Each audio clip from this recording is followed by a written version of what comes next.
Hi everyone, आज हम लोग पढ़ेंगे बच्चों डिटर्मिनेंट्स की एक्सरसाइज 4.2। इससे पहले मैंने आपको 4.2 एक्सरसाइज का इसका जो प्रीवियस वीडियो है उसमें क्वेश्चन नंबर 9 तक मैंने कराया था। अब आज हम इस पर आगे क्वेश्चन नंबर 10 से स्टार्ट करेंगे।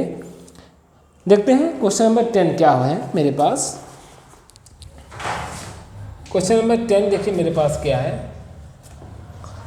क्वेश्चन नंबर 10 है determinant x plus 4 2x 2x 2x x plus 4 2x 2x 2x x plus 4 और आपको लाना है answer 5x plus 4 in another bracket 4 minus x whole square. देखिए बहुत आसान क्वेश्चन है, इसको कैसे सॉल्व करते हैं समझते हैं। ओके, इसमें देखिए 5x प्लस 4 आपको दिखाई दे रहा है और यहाँ पर देखिए 2x 2x 4x और एक 1x, ये 5x प्लस 4। मतलब कहने का ये है कि अगर हम यहाँ पर C1 में C1 plus C2 plus C3 apply करते हैं तो यहाँ से मिलेगा 5x plus 4 5x plus 4 5x plus 4 2x 2x x plus 4 2x 2x x plus 4।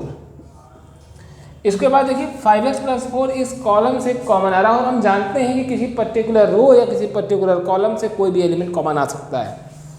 तो हम यहाँ से देख रहे हैं 5x प्लस 4 कॉमन आ जाएगा। 5x plus 4 1 1 1 2x x plus 4 2x 2x 2x x plus 4। और देखिए अब क्या करते हैं, जब भी देखिए बेटा तीन एलिमेंट सेम दिखाई दे जाए, कभी भी तीन एलिमेंट सेम दिखाई दे जाए किसी भी रो में या किसी भी कॉलम में, तो वहाँ दो एलिमेंट को जीरो करने का प्रयास करते हैं। दो एलिमेंट को जीरो इसलिए करते हैं कि ताकि जब हम उसका एक्सपेंशन करें तो एक्सपेंशन उसका आसानी से आ जाए। अब हम यहाँ पर ऑपरेशन लगा सकते हैं R1 में। R1 ऑपरेशन में हम ये कह सकते हैं, या आप R2 में कर सकते हैं। R2 ऑपरेशन में R1 को सेपरेट कर सकते हैं, यानी इस एलिमेंट को आप जीरो बना सकते हैं। और R3 में आप माइनस कर सकते हैं R1 को। इससे मिलेगा क्या रिजल्ट, 5x प्लस 4 मिलेगा, सही रहेगा। R1 में कुछ आपने किया नहीं, ऐसे ही लिखा रहेगा 1 2x 2x। आपने R2 में R1 को माइनस किया है, 1 माइनस 1 जीरो हो जाएगा। आप x प्लस 4 से 2x सब्ट्रैक्ट करेंगे तो आपको क्या मिलेगा, 4 माइनस x। अगर आप ध्यान से देखें तो x प्लस 4 माइनस 2x करेंगे तो ये आपका 4 माइनस x होगा और ये 2x माइनस 2x जीरो हो जाएगा। आगे बढ़ते हैं। R3 में जब आप R1 सब्ट्रैक्ट करते हैं तो 1 माइनस 1 जीरो हो जाएगा, 2x माइनस 2x जीरो हो जाएगा और यहाँ पर आपको मिलेगा 4 माइनस x। वैसे मैं आपकी जानकारी के लिए बता दूं, ये हमारे सामने एक अपर ट्रायंगुलर मैट्रिक्स का डिटर्मिनेंट हो गया है। अपर ट्रायंगुलर मैट्रिक्स का जो डिटर्मिनेंट मैंने सिखाया था वो आपको बताया था, अगर आपने डिटर्मिनेंट मुझसे पढ़ा है तो आप सुन लीजिए। किसी भी 3x3 ऑर्डर का डिटर्मिनेंट अगर वो अपर ट्रायंगुलर में हो या लोअर ट्रायंगुलर में, तो उसका जो डिटर्मिनेंट है वो प्रोडक्ट ऑफ इस डायगोनल एलिमेंट्स होता है। तो ये हो जाएगा 1 into 4 minus x into 4 minus x. तो ये स्टूडेंट्स आपका आंसर आ गया 5x plus 4 into 4 minus x का होल स्क्वायर। अब बात करते हैं क्वेश्चन नंबर 11 की। मेरे पास क्वेश्चन नंबर 11 लिखा हुआ है। 11 का फर्स्ट पार्ट है, लेते हैं 11 का फर्स्ट पार्ट। क्वेश्चन है a minus B minus C 2b 2c 2a b minus C minus a 2c 2a 2b c minus a minus b। ये रिजल्ट हो जाएगा a plus B plus C का whole cube. अब देखिए ये लाना है मुझे, अब यहाँ पर a प्लस बी प्लस सी लाना है, और यहाँ पर आप देख सकते हैं कि अगर हम R1 में R2 R3 को ऐड कर दें अगर, तो 2b और माइनस बी ये हो जाएगा प्लस बी, और 2c और माइनस सी हो जाएगा प्लस सी। तो कहने का मतलब यहाँ पर यह है कि अगर हम R1 में R2 प्लस R3 ऐड कर दें तो हमें यहाँ से रिजल्ट दिखाई दे रहा है a plus B plus C, a plus B plus C, a plus B plus C. इसके बाद 2b b minus C minus a, 2b 2c 2c c minus a minus b। अब यहाँ से a plus B plus C common ले लीजिए, यहाँ बचेगा 1 1 1, 2b b minus C minus a, 2b 2c 2c c minus a minus b। और जैसा कि जानते हैं कि अगर आपके पास तीन एलिमेंट सेम आ जाएं किसी डिटर्मिनेंट में, किसी रो या किसी कॉलम में, तो हम दो एलिमेंट को जीरो बनाते हैं, और उन एलिमेंट को भी जीरो बनाने के समय जो हम ऑपरेशन लगाते हैं हम सोचते हैं कि मैक्सिमम एलिमेंट जीरो हो जाए। ठीक है, तो होगा क्या, जैसे सपोज इसको जीरो बनाना है तो इसको जीरो बनाने के लिए हम इसकी हेल्प ले लें, और इसको जीरो बनाने के लिए हम इसकी हेल्प ले लें। ठीक है, लेकिन उससे अच्छा ज़्यादा रहेगा कि आप इन दोनों को जीरो बनाएं, क्योंकि जब इसको जीरो बनाएंगे और हेल्प इसकी लेंगे तो ये जीरो होगा और ये भी जीरो हो जाएगा, और इसको जीरो बनाने के लिए अगर आप इसकी हेल्प लेते हैं तो ये जीरो होगा और ये भी जीरो हो जाएगा। यही है अनुभव कि आप दो एलिमेंट जीरो बनाते हैं उसमें ऑपरेशन कौन सा लगाते हैं। मतलब C2 में अगर आप यहाँ पर लगा देते हैं ऑपरेशन C1 और C3 में आप माइनस कर देते हैं C1, तो देखिए रिजल्ट क्या मिलेगा, a plus B plus C 1 2b 2c, 1 minus 1 क्या हो जाएगा 0, b minus C minus A minus 2b, minus A minus B minus C, 2c minus 2c 0, C3 minus C1 करेंगे तो ये 0 हो जाएगा, 2b माइनस 2b करेंगे तो ये 0 हो जाएगा, और ये minus A minus B minus सी। और अगर आप ध्यान से देखें तो ये फिर से लोअर ट्रायंगुलर मैट्रिक्स का डिटर्मिनेंट है।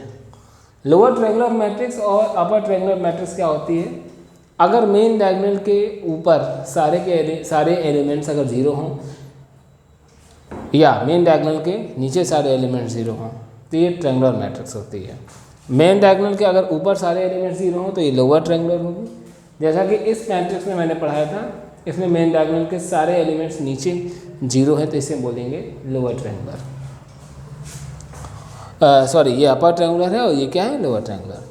तो इसका आंसर भी क्या हो जाएगा, a प्लस बी प्लस सी अपनी जगह लिखा हुआ है, यहाँ product of its diagonal elements, तो क्या हो जाएगा 1, और यहाँ माइनस कॉमन ले लेंगे, यहाँ से भी माइनस कॉमन ले लेंगे, तो एक तरीके से ये minus times of a plus B plus C minus times of a plus B plus C multiply करेंगे तो ये a plus B plus C का होल स्क्वायर हो जाएगा। इस तरीके से रिजल्ट आ गया आपका a plus B plus C का होल क्यूब। अब देखिए आते हैं हम लोग नेक्स्ट क्वेश्चन पर, क्वेश्चन नंबर 11। देखिए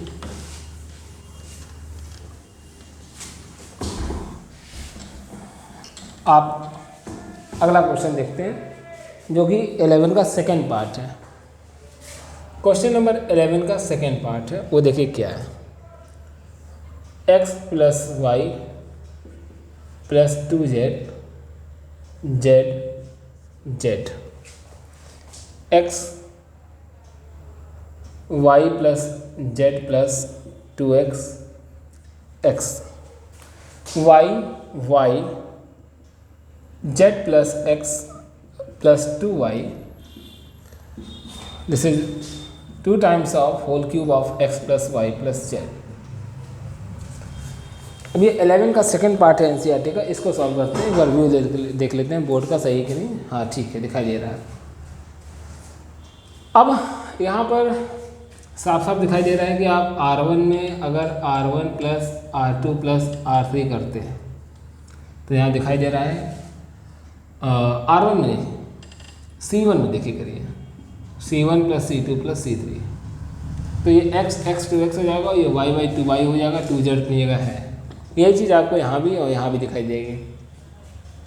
जब आप ये ऑपरेशन लगाते हैं तो यहाँ पर ये हो जाएगा 2 times of x plus Y plus Z, twice of x plus Y plus Z, twice of x plus Y plus Z, x Y plus Z plus 2x, x Y Y Z plus x plus 2y। यहाँ से हम twice of x plus Y plus Z common ले लेंगे, 1 1 1, x Y plus Z plus 2x, x Y Y Z plus x plus 2y। और यहाँ पर फिर से वही बात है, आपके पास 3 एलिमेंट सेम आ गए तो आप यहाँ पर ऑपरेशन लगा सकते हैं।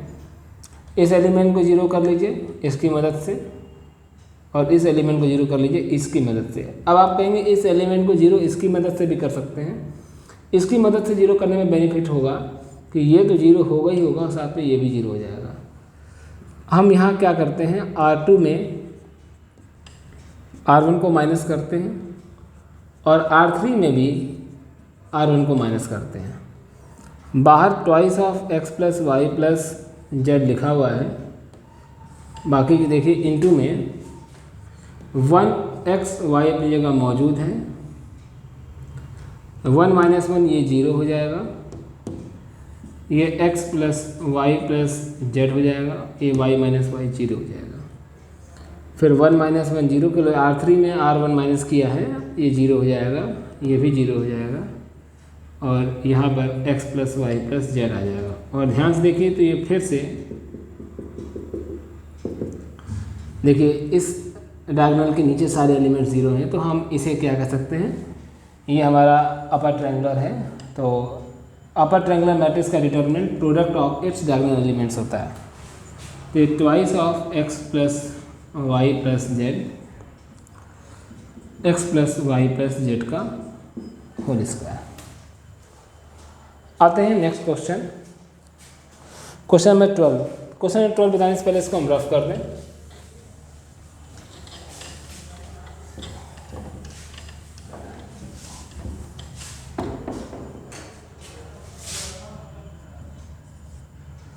क्वेश्चन नंबर 12 देखिए क्या है। क्वेश्चन नंबर 12 है 1x x square, x square 1x और x x square 1।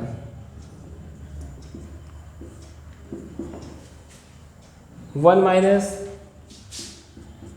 X cube का होल स्क्वायर, ये लाना है। देखिए पहले देखिए क्या क्या व्यू आ सकते हैं स्टूडेंट्स के। यहाँ पर स्टूडेंट अक्सर इसमें ये ऑपरेशन लगाता है, C1 में C2 C3 ऐड कर देता है, तो ये 1 प्लस एक्स स्क्वायर तीनों में दिखाई देता है, कॉमन हो जाता है। हम यहाँ पर जो ऑपरेशन लगा रहे हैं वो बड़ी जल्दी इसका आंसर आ जाएगा। आप इसमें एक काम करिए, C1 में देखिए ऑपरेशन जो अप्लाई कर रहे हैं, आप ये ध्यान रखिए किसी भी कॉलम में किसी स्केलर का मल्टीप्लाई करके आप किसी अनदर कॉलम में इसको ऐड कर सकते हैं। मतलब किसी पर्टिकुलर कॉलम C1 में आप C2 को ऐड कर सकते हैं, C2 में किसी का मल्टीप्लाई करा के भी, C2 में किसी का मल्टीप्लाई कर मतलब C2 में किसी स्केलर क्वांटिटी का मल्टीप्लाई करके भी हम ऐड कर सकते हैं, सबट्रैक्ट भी कर सकते हैं। मतलब हम यहाँ C1 में एक्स स्क्वायर C2 सबट्रैक्ट करने जा रहे हैं, तो देखिए क्या होगा, एक्स स्क्वायर का मल्टीप्लाई करके सबट्रैक्ट कर रहे हैं, तो यहाँ हो जाएगा 1 माइनस एक्स क्यूब, यहाँ पे 0 हो जाएगा, और यहाँ पर हो जाएगा x माइनस एक्स की पावर 4। यही काम हम बेटा C2 में करेंगे, C2 minus x square C3, तो यहाँ x माइनस एक्स की पावर 4 हो जाएगा, यहाँ 1 माइनस एक्स क्यूब हो जाएगा, और यहाँ 0 हो जाएगा, एक्स स्क्वायर x1। थोड़ा सा एक काम करते हैं, ये 1 माइनस एक्स क्यूब लिखा हुआ है, 0 लिखा हुआ है, यहाँ पर x कॉमन लोगे तो 1 माइनस एक्स क्यूब दिखाई देगा, x कॉमन लोगे तो 1 माइनस एक्स क्यूब दिखाई देगा, यहाँ पर 1 माइनस एक्स क्यूब पहले से है, ये 0, एक्स स्क्वायर x1, यहाँ से 1 माइनस एक्स क्यूब कॉमन ले लीजिए, यहाँ से भी 1 माइनस एक्स क्यूब कॉमन आ रहा है। वैसे जो आपको लाना है वो आ चुका है, इसका मतलब जो अंदर बचेगा उसका आंसर 1 हो जाएगा, लेकिन ये करके दिखाना पड़ेगा।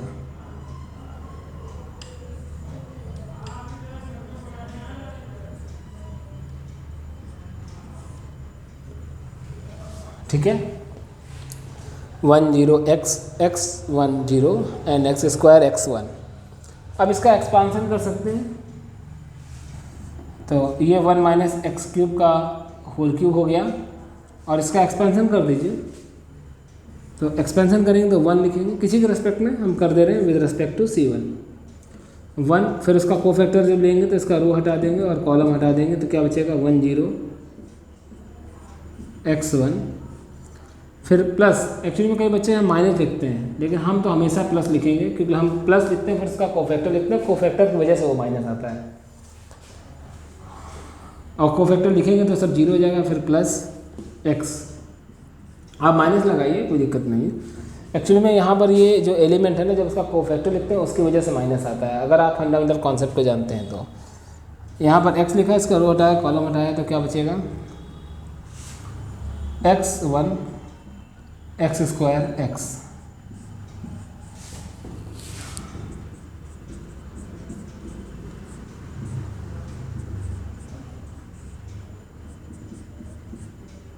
ये हो जाएगा x square minus,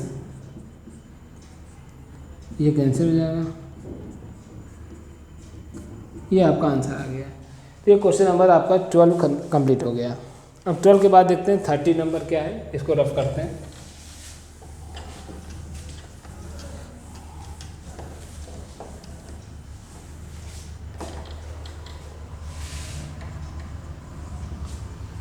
question number 13 है हमारा, 1 plus A square minus B square,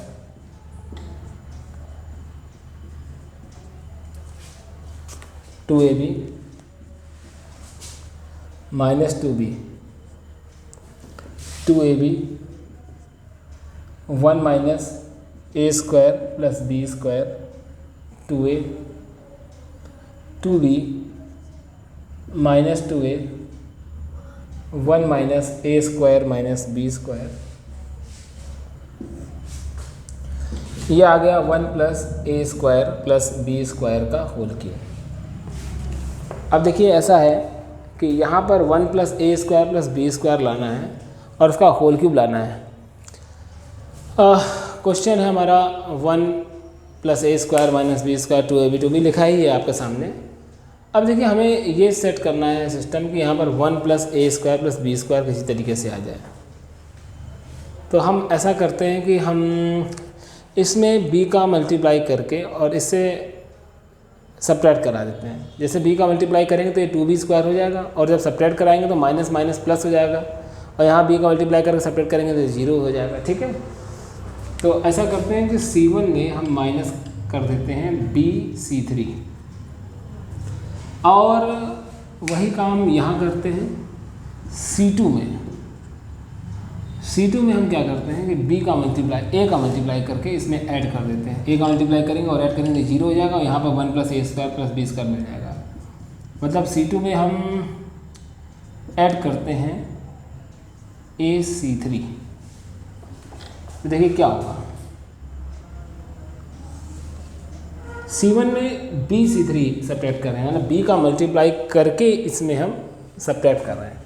तो देखिए यहाँ मिलेगा 1 plus A square plus B square, और यहाँ b का मल्टीप्लाई करके सब्ट्रैक्ट करेंगे तो ये 0 आ जाएगा, और यहाँ b का मल्टीप्लाई करके सब्ट्रैक्ट करेंगे तो देखिए ये हो जाएगा, हम सब्ट्रैक्ट करके दिखा भी दे रहे हैं 2b माइनस b का मल्टीप्लाई करोगे तो ये b minus B A square minus B cube होगा। तो हम क्या करते हैं कि जब सब्ट्रैक्ट करेंगे तो साइन भी चेंज हो जाएगा अंदर, तो हम डायरेक्ट लिख रहे हैं। आप चाहो तो एक स्टेप बढ़ा लेना, minus B plus B A square plus B cube. और यहाँ पर C2 में AC3 कर रहे हैं, आप A का मल्टीप्लाई करके ऐड कर रहे हैं, मतलब ये तो 0 होने हो गया। A का मल्टीप्लाई करके ऐड करेंगे तो 2a स्क्वायर और a स्क्वायर, मतलब ये 1 plus A square plus B square हो जाएगा। और यहाँ पर A का मल्टीप्लाई करके आप क्या कर रहे हैं, ऐड कर रहे हैं। तो जब A का मल्टीप्लाई करेंगे और ऐड करेंगे तो ये माइनस 2 तो लिखा है पहले से, और जब ऐड करेंगे A का मल्टीप्लाई करके तो ये a minus A cube minus A B square. Minus 2b 2a 1 minus a square minus b square 1 plus a square plus b square 0, 2b में से b जाएगा तो b बचेगा, ये b plus B A square plus B cube, b common ले लेते हैं, 1 plus a square plus b square, ये 0 है, 1 plus a square plus b square, 2a minus a cube minus a b square, तो minus a common ले लेंगे, 1 plus a square plus b square, और यहाँ पर minus 2b 2a 1 minus a square minus b square. अब देखिए यहाँ से 1 plus a square plus b square common आ रहा है इस कॉलम 1 से, तो यहाँ पर 1 plus a square plus b square मैंने कॉमन ले लिया, और इस वाले कॉलम से भी दोस्त कॉमन ले लेते हैं, तो ये स्क्वायर हो जाएगा। अंदर बचेगा 1 0 b 0 1 minus a minus 2b 2a 1 minus a square minus b square. अब मेरा जहाँ तक विचार है कि आप इसको आप एक्सपेंशन कर दीजिए, तो ये तो आपका ऐसे लिखा हुआ है, जब एक्सपेंशन करेंगे तो 1 लिखेंगे, इसके रेस्पेक्ट में कर दे रहे हैं, तो इधर भी एक 0 इधर भी एक 0, तो कोई दिक्कत नहीं है, 1 लिखेंगे और इसका रो हटाएंगे और कॉलम हटाएंगे, तो क्या बचेगा, दिस इंटू दिस,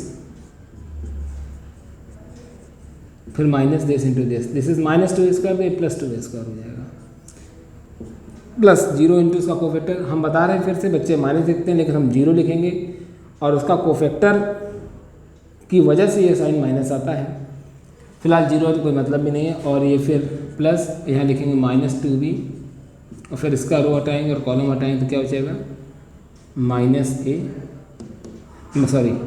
a और इंटू 0 0 हो जाएगा, और ये हो जाएगा माइनस b।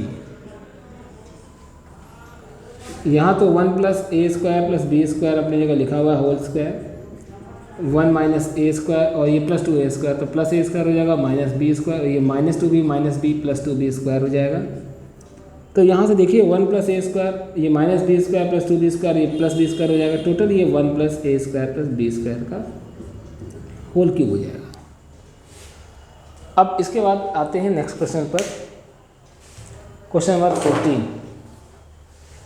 क्वेश्चन नंबर 14 से पहले जरा मार्कर में इंक डाल दें। वीडियो जब आप लोग देख रहे हो तो आप वीडियो को थोड़ा सा आगे बढ़ा के देख लीजिए, क्योंकि हम इस वीडियो को ऐसे ही जैसे रिकॉर्ड कर रहे हैं, इसको एज इट इज़ ऐसे ही अपलोड कर देंगे, तो आप स्किप कर सकते हैं आगे। अब देखिए question number 14।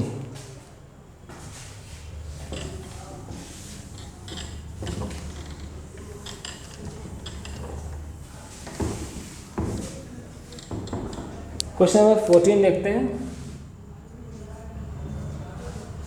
a square plus 1 A B C A और A B square plus 1 C B, A C B C square plus 1 equal to 1 plus A square plus B square plus C square. इस question का एक step और answer आपका आ जाएगा। एक step है इस क्वेश्चन का। देखिए करते क्या है इस क्वेश्चन में, एक्चुअल में इसका जो ये स्टेप बताने जा रहे हैं यही इंपॉर्टेंट है, यही सब कुछ है बेटा। इसमें क्या करते हैं, हम ए का मल्टीप्लाई कर देते हैं पहले इस कॉलम में, इस रो में। अच्छा, ए का मल्टीप्लाई किया तो हमें ए का डिवाइड भी करना पड़ेगा। तो ए का जब मल्टीप्लाई करते हैं तो यहाँ ए स्क्वायर प्लस 1 हो जाएगा, ये ए स्क्वायर बी हो जाएगा, ये ए स्क्वायर सी हो जाएगा। अच्छा, ए का मल्टीप्लाई किया है तो हम ए का डिवाइड भी किया है, इसमें बी का मल्टीप्लाई किया है तो ये ए बी स्क्वायर हो गया है, ये बी स्क्वायर प्लस 1 हो गया है, ये बी स्क्वायर सी हो गया है और बी का डिवाइड कर दिया है। यहाँ पर मैंने सी का मल्टीप्लाई किया तो सी का डिवाइड कर दे रहा हूँ मैं, तो ये हो जाएगा हमारा ए सी स्क्वायर, यहाँ पर बी सी स्क्वायर और यहाँ सी स्क्वायर प्लस 1। अब नेक्स्ट स्टेप में अब हम कॉमन लेते हैं। अब हम देखिए फर्स्ट कॉलम से देखें तो यहाँ ए कॉमन आ रहा है।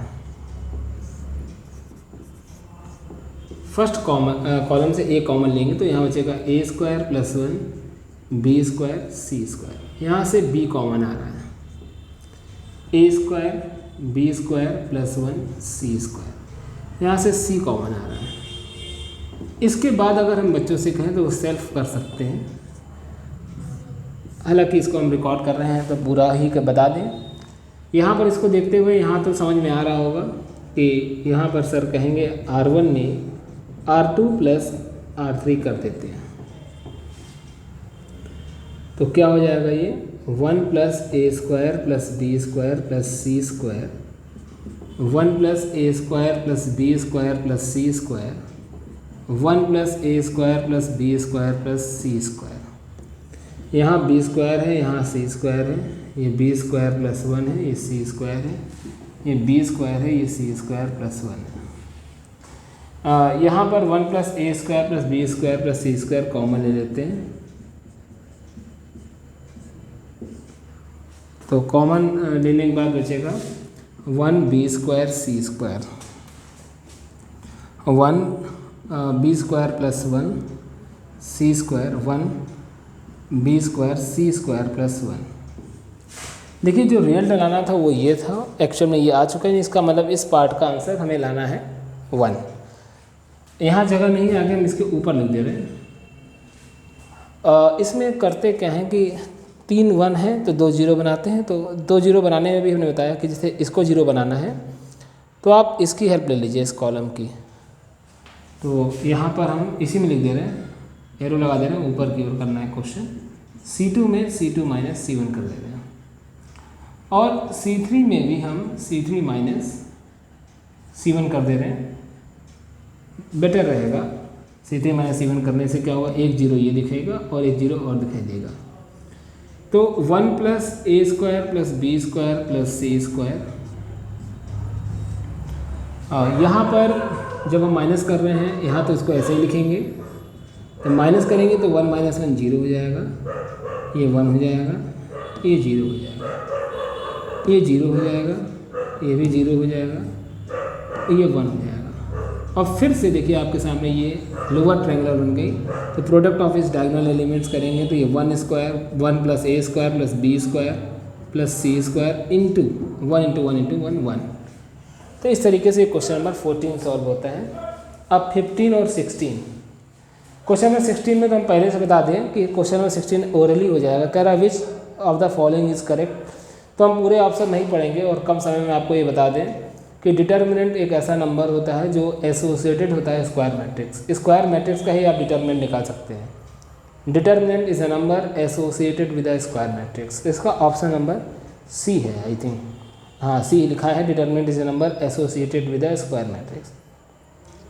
क्वेश्चन नंबर 15 में फॉर्मूला लगता है। क्वेश्चन नंबर 15 में फॉर्मूले से पहले हम आपको बता दें, कोई मैट्रिक्स अगर n क्रॉस n ऑर्डर की है और k कोई स्केलर है, नॉन जीरो स्केलर है, तो डिटर्मिनेंट ऑफ के ए जो होता है वो k की पावर n डिटर्मिनेंट ऑफ एक फार्मूला होता है। इस फार्मूले की वजह से क्वेश्चन नंबर 15 में आपसे कह रहा है कि एक मैट्रिक्स ए 3 क्रॉस 3 ऑर्डर की है और आपसे कह रहा है कि डिटर्मिनेंट ऑफ के ए बताइए। तो डिटर्मिनेंट ऑफ के हो जाएगा k की पावर 3 डिटर्मिनेंट ऑफ ए। इसका भी ऑप्शन नंबर सी है।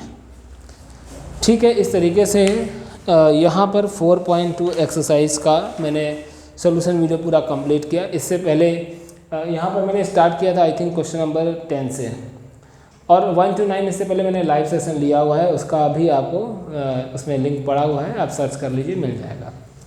ऐसे मुलाकात करते रहेंगे नेक्स्ट वीडियोस पर। Thank you. मुलाकात करेंगे next exercise 4.3 application of determinant है।